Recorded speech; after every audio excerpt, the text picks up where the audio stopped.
পড়ে পাই না তীরে খুঁজে। ওয়াও, এটা কিন্তু আমার আরো একটা পছন্দের গান। আপনার বেশ অনেকগুলো গানই আমার অনেক আগ থেকেই ভালো লাগে। এটাও যেমন ভীষণ পছন্দ হয়েছে গানটা আমার।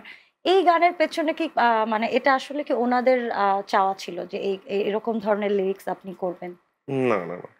এই রাফির সাথে তো আমার রায়হান রাফির সাথে অনেক আগে থেকেই ভালো একটা বন্ধুত্বের সম্পর্ক বা ভাই ভাই সম্পর্ক। কারণ ও একদম ইন্ডাস্ট্রিতে ঢোকার আগে থেকেই আমার ফ্যামিলিক্যাল একদম ফ্রেন্ডের মতো। তো মিথ্যা শিখালি গানটা তো ওর করা আরকি। সেই মেয়ে তুই আমারে মিথ্যা শিখালি। তারপরে থেকে তো একটা আন্ডারস্ট্যান্ডিং ভালো। তো অনেক গানে মুভির গানের কথা অনেক জায়গায় আমি প্রশ্নবিদ্ধ হয়েছি যে কেন করছি না, কেন করছি না। না, আমার সোলো গানে এত ব্যস্ত ছিলাম আমি মুভির গানে ফোকাস করতে পারিনি। তো আমি একদিন রাফির অফিসে গেলাম, তো ৩-৪ টা গান আমি শুনাইছিলাম। এমনি খালি গলায় যে আমি নতুন গান এগুলা করতেছি আরকি। তো একটা গান শুনে পরে সুন্দর। তারপর কিছুদিন পরে আমাকে ফোন দিয়ে বলল যে একটা গান করা লাগবে। আমি গানটা কিন্তু আগে করা মুভির থিম চিন্তা করে করা না। তো গাছুয়ে বলল আমি জাস্ট পিয়ানো দিয়ে প্লে করে যে ভাই একটা গান আপনি দেন। তো তো আমি বললাম যে ঠিক আছে। কারণ যেহেতু একটার পর একটা ভালো কাজ করতেছে নিশ্চয়ই ভালো কিছুই করবে। তো আমি গানটা পাঠাইলাম।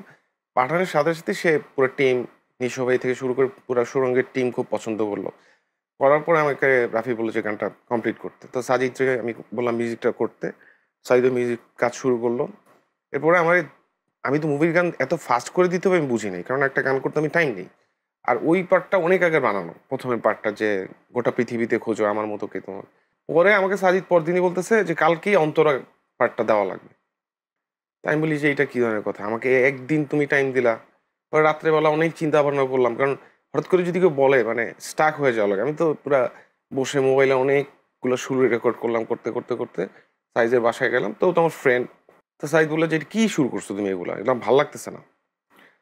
বলছে আমারও খুব মানে ও তো খুব খুঁতখুঁতে, আমিও খুঁতখুঁতে। আমি বলছি, "ঠিক আছে তুমি স্টুডিওতে বসো, আমি ড্রয়িং রুম থেকে আসতেছি।" আমি বসলাম, বসে জাস্ট কাগজ নিলাম। নিয়ে আমি ওই পার্টটা জাস্ট ১০ মিনিটের মধ্যে বানাইলাম যে, "পাল ছাড়া না ওই বুকে ঢেউ, ঢেউ খেলা করে, আকাশটাও দেখেন।" আমি বলছি, "খালি সিনটা আমাকে দেখাও যে এই সিনের সাথে অন্তরাটা লাগবে।" জাস্ট ওই যে সিনটা থাকে, আমি জাস্ট লিখে স্টুডিওর ভিতরে ঢুকলাম। আমি বলছি, "এই যে বানাইছি।"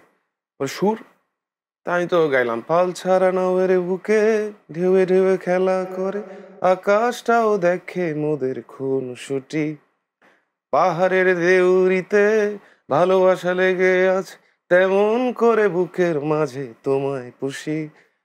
তো এইটা শুনে সাইদুল তো সুন্দর তার হয়েছে। মানে এখন কিন্তু এই সুযোগে ডিরেক্টররাও বুঝে যাচ্ছেন যে আপনারা কিন্তু চাইলেই খুব শর্ট নোটিসে একটা চমৎকার গান চাইলেই বের করে নিয়ে আসতে পারবেন। সবসময় তো এটা সম্ভব না, না। না, না, বুঝতে পেরে গিয়েছি। জাস্ট একটু প্রেশার ক্রিয়েট হুম। করে একটু টাইম লিমিটেশন এর মাধ্যমে মানে আসলে যে পারে সে কিন্তু সবভাবেই পারে। এটা আবারও প্রমাণ হয়ে গেল।